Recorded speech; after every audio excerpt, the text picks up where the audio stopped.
Friends, வணக்கம். Welcome back to Madhu's diary. இன்றைக்கி நம்ம பார்க்க போகிறது என்னென்னா, ரொம்ப பேருக்கு இருக்க பயம். இந்த ப்ரெக்னென்சி பீரியடில் ட்ராவல் பண்ணால் மிஸ்கேரேஜ் ஆகுமா, ட்ராவல் பண்ணலாமா, சடனாக ஏன் இந்த பேபிக்கு ஹார்ட் பீட் நிற்கிது, எந்த மந்த் மிஸ்கேரேஜ் அதிகமாக ஆக வாய்ப்பு இருக்குது, அப்படியே பேபி நின்று அடுத்தடுத்து அபார்ஷன் ஆகிட்டே போனால் அகெயின் பேபி நிற்குமா, இதை பற்றி தாங்க டீட்டெயிலாக பார்க்க போகிறோம்.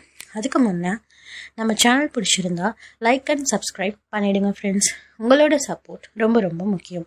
அண்ட் வாங்க இப்போ வீடியோக்குள்ளே போகலாம். ஏர்லி ப்ரெக்னென்சி டைமில் சில பேருக்கு நிறைய ரீசனால் மிஸ்கேரேஜ் ஆகும். மார்னிங் தான் ஸ்கேன் பார்த்துருப்பாங்க, ஈவினிங்குள்ளே பேபிக்கு ஹார்ட் பீட் ஸ்டார்ட் ஆகிடும். சில பேருக்கு 8 வாரத்துக்கு மேலே ஆகியும் பேபிக்கு ஹார்ட் பீட் வராமல் போயிடுது. 45 நாளில் இருந்து 90 நாள் வரைக்குமே ரொம்பவே க்ரூஷியலான டைம் தாங்க. ரொம்ப கவனமாக இருக்க வேண்டிய டைம். ஏன்னா இந்த டைமில் தான் ரொம்ப பேருக்கு மிஸ்கேரேஜ் ஆகும். ஏன் இந்த டைமில் மட்டும் அபார்ஷன் அதிகமாக ஆகுது, ஏன் இந்த டைமில் மட்டும் ரொம்பவே கேர்ஃபுல்லாக இருக்கணும்னு சொல்கிறாங்க. ஏன்னா இந்த டைமில் தான் நம்ம பேபிக்கு மேஜரான ஸ்ட்ரக்சர் எல்லாம் உருவாகும். இந்த 3 மாத காலத்தில் தான் கரு கர்ப்பப்பையில் உட்கார்ற டைம். கர்ப்பப்பையில் குழந்தை நிற்கிற டைம் இந்த டைமில் தான். ஒரு சில காரணத்தினால மிஸ்கேரேஜ் இந்த பீரியடில் நடக்குது. 3 மாதத்தை தாண்டினாவே ஒரு 90% பேருக்கு ஹெல்த்தி ப்ரெக்னன்சி இருக்கும். 5 மாதத்தில் பேபியோட ஸ்ட்ரக்சர் நல்லாவே ஃபார்ம் ஆகிடும். ஸ்கேன்லேயே டாக்டர்ஸ்க்கு தெரியும். இந்த டைமில் மிஸ்கேரேஜ் நடக்க வாய்ப்பு ரொம்ப குறைவு தாங்க. நெக்ஸ்ட்டு, ஹார்ட் பீட் நல்லா தான் இருந்துச்சு ஸ்கேனில், சடனாக ஸ்டாப் ஆகிறது. அது ஏன்னா ஜெனட்டிக் ப்ராப்ளம், அதாவது பேபிக்கு ஜெனட்டிக்கலி ஏதாவது ப்ராப்ளம் இருந்தால், மரபணு குறைபாடு இருந்து கரு நின்றிருந்தால் ஹார்ட் பீட் ஸ்டாப் ஆகிரும். குழந்தை உருவாகிறப்பவே குரோமோசோமால் உருவாகாமல் ஏதாவது உறுப்புக்களில் இல்லை வேறு ஏதாவது பிரச்சனை இருந்திருந்தாலுமே உங்களுக்கு ஹார்ட் பீட் ஸ்டாப் ஆகி மிஸ்கேரேஜ் ஆகிரும். நெக்ஸ்ட்டு, எல்லோருக்கும் இருக்க ஒரு கொஷின், ட்ராவல் பண்ணால் மிஸ்கேரேஜ் ஆகுமா அப்படின்னு. அது கண்டிப்பாக ஒரு மித் தாங்க. ட்ராவலுக்கும் ப்ரெக்னென்சி அபார்ஷனுக்குமே எந்த சம்மந்தமுமே கிடையாது.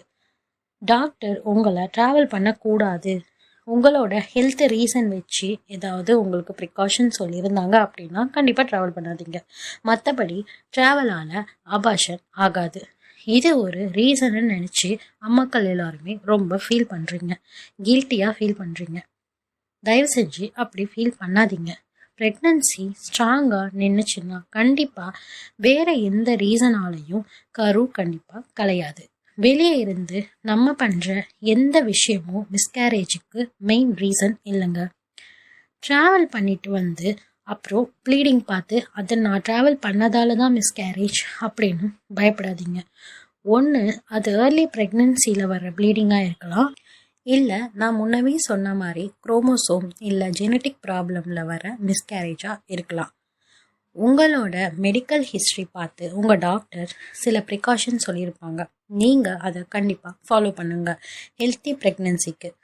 நெக்ஸ்ட்டு, நீங்கள் முக்கியமாக சில விஷயங்கள் எல்லாம் ஃபாலோ பண்ணணும்.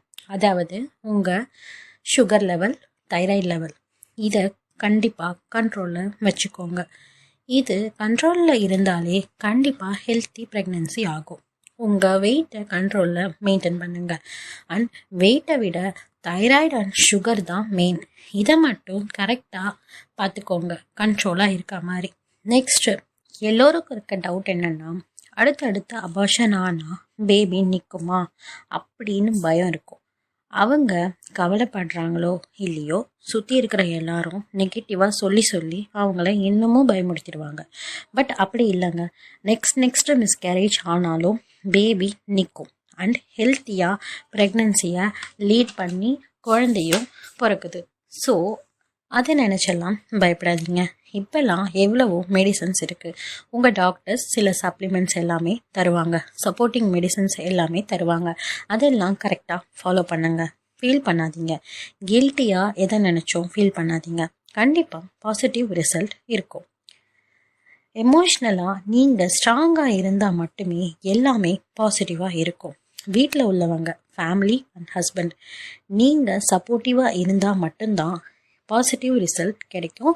அவங்களும் மனசளவில் தெம்பாக இருப்பாங்க. ஸோ நீங்கள் தாராளமாக ட்ராவல் பண்ணலாம். அதுக்கு முன்னாடி உங்கள் டாக்டரை கன்சல்ட் பண்ணிவிட்டு ட்ராவல் பண்ணுற மாதிரி இருந்தால் பண்ணுங்கள். எப்படி என்ன பண்ணணும் எல்லாமே கேட்டுட்டு அதுக்கேற்ற மாதிரி ஃபாலோ பண்ணிக்கோங்க. தைராய்டு, சுகர் எல்லாம் கண்ட்ரோல் பண்ணிக்கோங்க.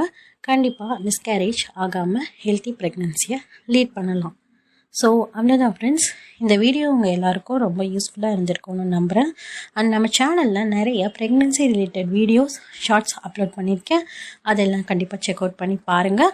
அப்படியே நம்ம சேனலுக்கு லைக் அண்ட் சப்ஸ்கிரைப் பண்ணிவிடுங்க. தேங்க்ஸ் ஃபார் வாட்சிங்.